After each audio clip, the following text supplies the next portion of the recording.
Team জিম্বাবুয়েকে Australia মনে করে। এটার 5-6-7 বছর আগের কথা। আপনার এটাই ছিল শেষ সুযোগ। আপনি জাকের, আপনি তাওহিদ হৃদয়, নুরুল হাসান সোহান, শামীম পাটোয়ারি এদের করতে দেখেছেন আপনি।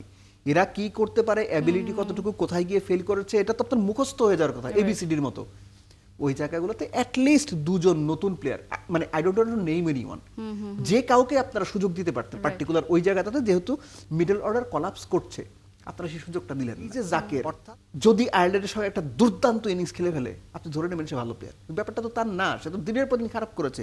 আয়ারল্যান্ড সিরিজে মুস্তাফিজ যদি না থাকে বা তাকে পরীক্ষা দেওয়ার কি আছে, তার কি আছে? আয়ারল্যান্ডের বিপক্ষে যদি মুস্তাফিজের পরীক্ষা দিতে হয় বাংলাদেশে, মানে বাংলাদেশের উইকেটে, এইটা ভাই বাংলাদেশ ক্রিকেটের জন্য ডিসগ্রেস। আপনি শরীফুলকে বাজিয়ে দেখবেন এই জায়গাটাতে।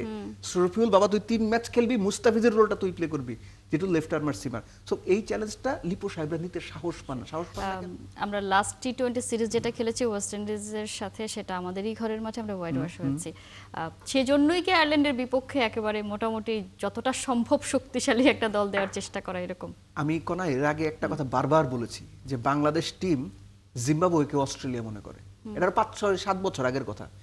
এরা কখনো ঘরের মাঠে, এই যে বিশ্বকাপের আগে আপনার সবশেষ ইন্টারন্যাশনাল টুর্নামেন্ট মোস্ট লাইকলি, যদি আর কোনো ট্রাই নেশন বা বাইলেটারাল না হয়, আপনার এটাই ছিল শেষ সুযোগ। আপনি জাকের, আপনি তাওহিদ হৃদয়, নুরুল হাসান সোহান, শামীম পাটোয়ারি এদের করতে দেখেছেন আপনি। এরা কি করতে পারে, অ্যাবিলিটি কতটুকু, কোথায় গিয়ে ফেল করেছে, এটা তো আপনার মুখস্থ হয়ে যাওয়ার কথা এবিসিডির মতো। ওই জায়গাগুলোতে অ্যাটলিস্ট দুজন নতুন প্লেয়ার, মানে I don't know name anyone, যে কাউকে আপনারা সুযোগ দিতে পারতেন পার্টিকুলার ওই জায়গাটাতে, যেহেতু মিডল অর্ডার কলাপস করছে আপনারা সেই সুযোগটা দিলেন না। আইডিয়ালি তাদের নিয়েই বিশ্বকাপ খেলতে যাচ্ছেন, তাদের নিয়েই এইটাই বিশ্বকাপ দল আপনি ধরে নেন। এখানে হয়তো 1-2টা চেঞ্জ হবে, তাসকিন হয়তো আসবে, সর্বোচ্চ 2টা। আইডেন্টিক্যালি এই যে জাকের যদি আয়ারল্যান্ডের সঙ্গে একটা দুর্দান্ত ইনিংস খেলে ফেলে আপনি ধরে নেবেন সে ভালো প্লেয়ার, ব্যাপারটা তো তার না, সে তো দিনের পর দিন খারাপ করেছে।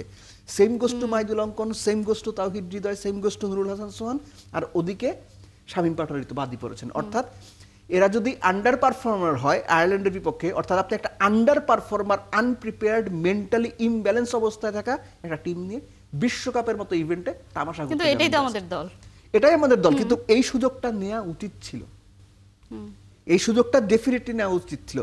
মুস্তাফিজ আয়ারল্যান্ড সিরিজ না খেলে মুস্তাফিজের ক্যারিয়ারে কি যায় আসে? সেটাই তো।